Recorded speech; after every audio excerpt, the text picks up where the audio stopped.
রাজস্বিক প্রত্যাবর্তনে দ্বিতীয়বারের মতো প্রেসিডেন্ট নির্বাচিত হয়েছেন ডোনাল্ড ট্রাম্প। এরপর থেকেই আমেরিকা জুড়ে কৃষ্ণাঙ্গদের মধ্যে উদ্বেগ ছড়িয়ে পড়েছে। এই ভোটারদের বেশিরভাগই কমলা হ্যারিসকে সমর্থন করেছিলেন।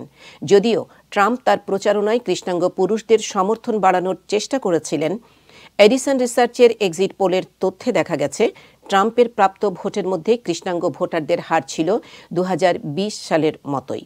যদিও কিছু এলাকায় তার সমর্থন কিছুটা বৃদ্ধি পেয়েছে।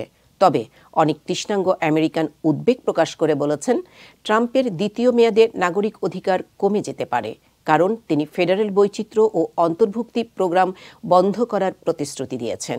এ বিষয়ে মেরি স্পেন্সার নামে উইসকনসিনের এক সাবেক কৃষ্ণাঙ্গ নার্স উদ্বেগ প্রকাশ করে বলেছেন, ট্রাম্প তাদের দিকে এক প্রকার তুচ্ছ দৃষ্টিতে তাকান, যা আসলে তার ভাবনাকে প্রতিফলিত করে। ট্রাম্পের বিজয়ে হতাশ হয়েছেন জর্জিয়ার উদ্যোক্তা ক্যাটরিনা হোমসও। এই কৃষ্ণাঙ্গ নারী কমলা হ্যারিসকে ভোট দিয়েছিলেন দেশকে ঐক্যবদ্ধ করার প্রত্যাশায়। তবে এখন তিনি মনে করেন একটি বিভাজনের মনোভাব ফিরে এসেছে।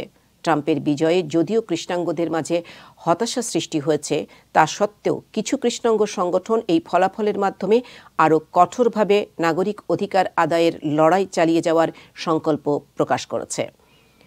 উইন উইথ ব্ল্যাক উইমেন গ্রুপের প্রতিষ্ঠাতা বলেন, তাদের অধিকারের জন্য সবকিছু করবেন এবং চুপ করে থাকবেন না।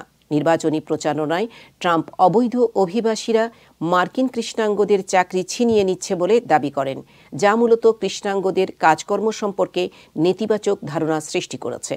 এমনকি তিনি নির্বাচনী প্রচারণায় কমলা হ্যারিসের জাতিগত পরিচয় নিয়েও মিথ্যা দাবি করেছিলেন।